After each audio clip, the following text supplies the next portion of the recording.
Je découvre l'ambition d'un pays qui a une volonté vraiment de créer un socle économique.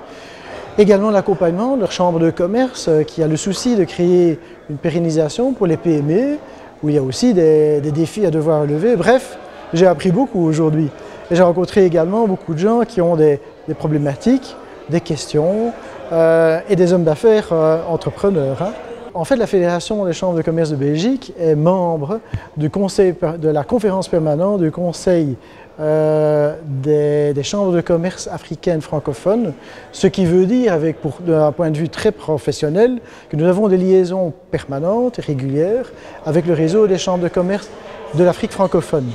Et justement, cette association est présidée aujourd'hui par le président de la Chambre de commerce et d'industrie du Togo, M. Meba, qui est présent d'ailleurs à cette occasion. Et c'était l'occasion pour nous, bien sûr, de parler de cette coopération, comment encore la faire fructifier, comment la faire grandir, et d'avoir des échanges peut-être un peu plus informels, mais au moins cette fois-ci on a le temps de les prendre.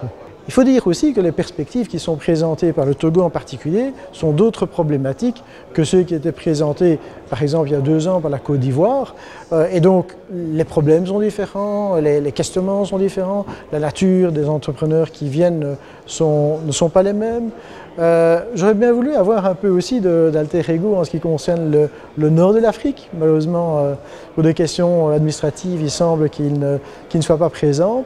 C'est dommage parce que je pense que les entrepreneurs belges étaient présents et que finalement, au bout des questions de difficultés de visa, bon, on manque un rendez-vous.